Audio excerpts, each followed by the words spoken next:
Oh, so get this, right? We are diving into, get this, a whole novel where Greek mythology is just like casually unfolding in modern day South No Carolina. way. Yeah. Great. Crazy. Right. And these excerpts, they're from Casey and KG, The Love of Life and Death. And they don't just rehash the same old stories.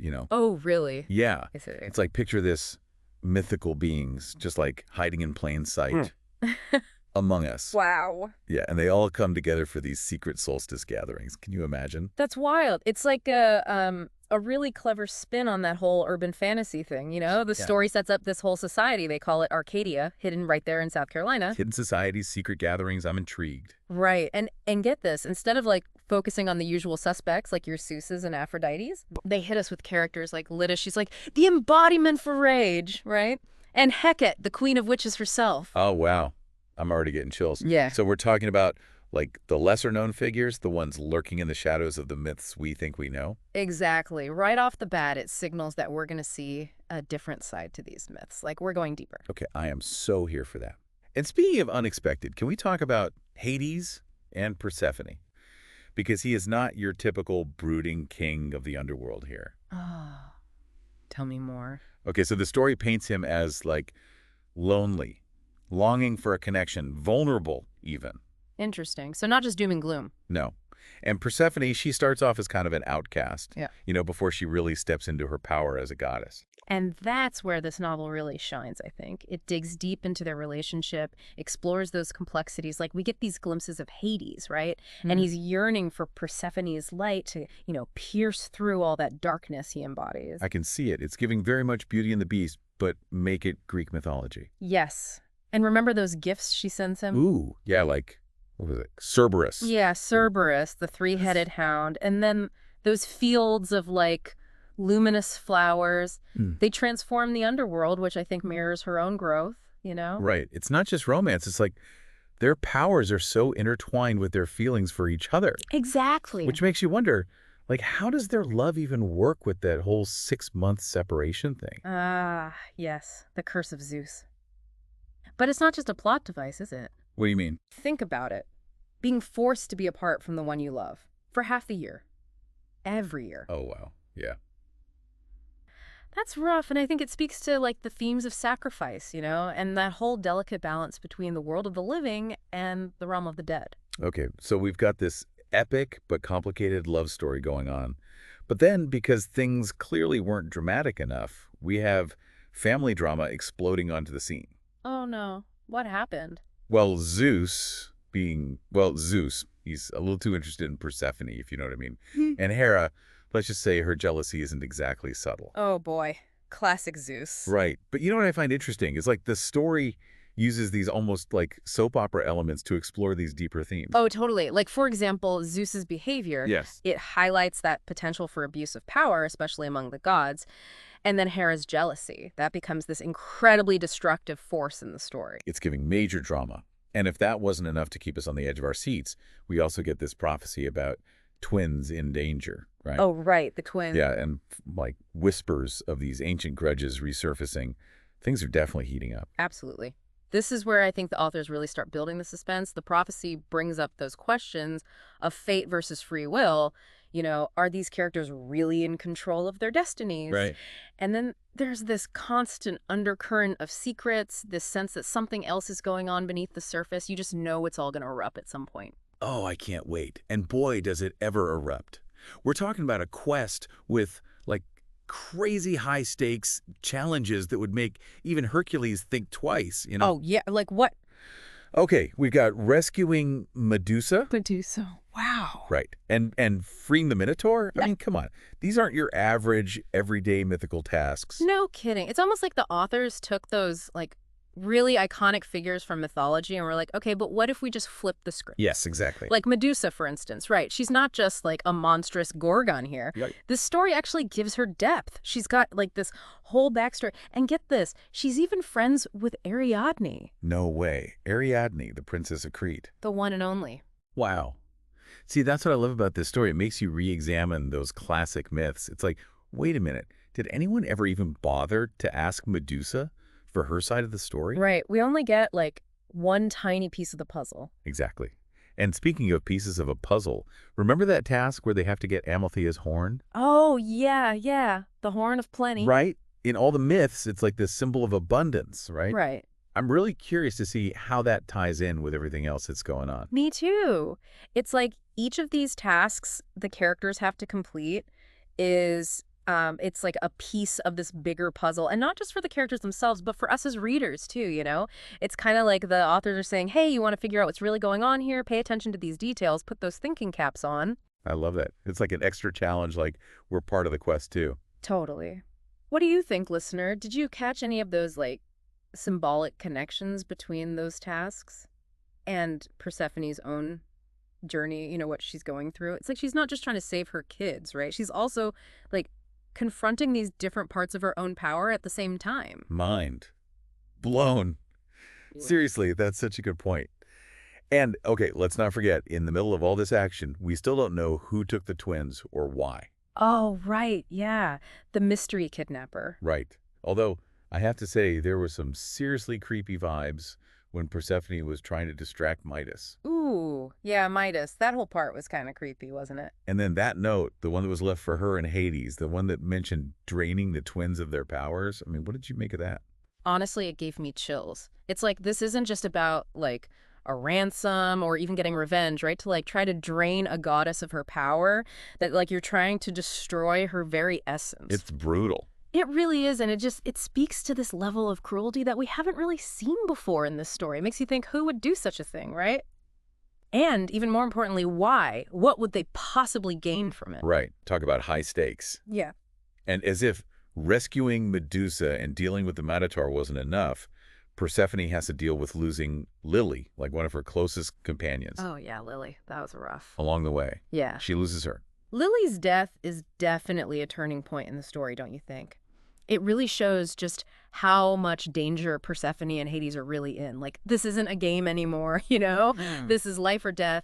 And for Persephone, it's this, like, really stark reminder that even with her, like, divine powers and everything, there are some things, some losses you can't prepare for no matter what. It's heartbreaking. I was not okay. Right. But even with that loss, Persephone doesn't just fall apart. She's tough. She's using her powers, her intelligence, everything she has to fight for her children. Remember when she creates that fire to distract Midas's guards? Oh, yeah, yeah. Talk about thinking on your feet. She was amazing. We see her really come into her own on this quest. 100%. She's not just like Hades' queen anymore. She's a force of nature in her own right. Yes. And her confrontation with Zeus, talk about a powerful moment. She stands up to him, to his advances, even threatens him. I mean, talk about courage. That scene, I think it shows just how much she's grown as a character. She's not afraid to use her voice to fight for what she believes in, even if it means going up against the king of the gods himself. Totally. It's like, Zeus, who do you think you are? This is Persephone we're talking about. Right. And then, bam, we get the big reveal. It turns out Hera's the kidnapper all along. I have to admit, part of me was totally surprised, but the other part of me was like, well, duh. Of course it was Hera. Who else could it be? Exactly. The signs were there all along, weren't they? That whole, like, jealousy towards Persephone, it's been bubbling under the surface this entire story. Simmering. Right. But to actually kidnap her own nieces, that's cold. Ice cold. It really makes you think about the lengths someone will go to when they're consumed by jealousy. Absolutely. And it's right there, right? Right. That's where things could have easily become like an all-out war between the gods. Oh, totally. I mean, Hades is ready to unleash his full fury on Olympus. Yeah. It's terrifying, even just reading about it. It's scary, but you know what? You can't help but understand where he's coming from, right? It shows just how deeply he loves Persephone and the twins. This isn't just anger, this is pure rage. He's absolutely furious that anyone would dare to hurt his family. Right, like don't mess with a god's family. Bad things will happen. Seriously. But it also shows, I think, how dangerous unchecked power can be, even when it comes from a place of love. That's true. And just when you think things couldn't possibly get any more intense, Hecate steps in and stops Hades. Heck, it's the best. I know, right? I have to say, that moment really got me. It shows what she's all about, you Right. know? Her loyalty to both Hades and Persephone runs deep.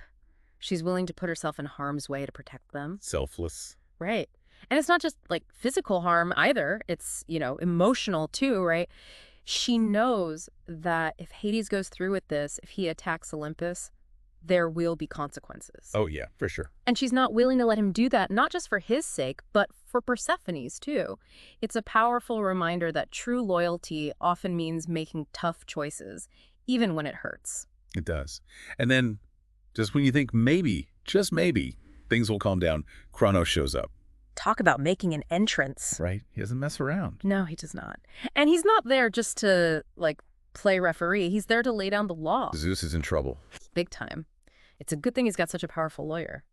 But seriously, the way Kronos delivers his judgment, so final, so absolute, it just like emphasizes the weight of his words. He holds Hera and Zeus accountable for their actions. I mean, talk about tough love. He was not playing around. No, he was not. And I don't know about you, but part of me was cheering when he like revoked that original decree, the one that was keeping Hades and Persephone apart for half the year, every year. Oh, me too, 100%. They deserve to be happy. They've been through so much. It felt like they'd more than earned a happy ending. I completely agree. It's this beautiful moment of like resolution, but it also shows us like a different side of Kronos, don't you think? Like under that stern, serious exterior, Yeah. there's a bit of compassion there, maybe even, dare I say, admiration for his son and daughter-in-law. I think so, too. He sees how strong their love is and that they're willing to fight for their family. Exactly. And just when you think the story's over, we get that little glimpse into the future, right? Melino is already up to mischief. Macaria is, forging her own path. I love it. It's a nice reminder that life goes on, even for gods and goddesses. And then, boom, Persephone's pregnant again. What? No way. That's amazing. Okay, I know. What a way to end the story on a high note. Seriously. It's a happy ending for those two, for sure. But, like, I keep coming back to, hey, Katie, talk about paying the price for loyalty. Oh, tell me about it. Losing an arm because she stepped in to stop Hades. That's rough. It's intense. It's like it makes you think about sacrifice in this whole different light, right? Absolutely. It's like, is there even such a thing as a truly selfless act, Yeah. One without any consequences at all. It makes you think. Right. And, it's not just Hecate who's dealing with the aftermath of everything. Think about the rest of the Olympians. Ooh. Hera's betrayal. And Zeus, well, let's be real, his part in all of this. It's like a bomb went off, and they're all just picking up the pieces. It's like this huge wake-up call, It's like all this time they've just accepted the way things are, right? Yeah. Turned a blind eye to Zeus's will, His thing. Exactly. And of course, Hera's jealousy. But this time, well, they can't ignore the fallout.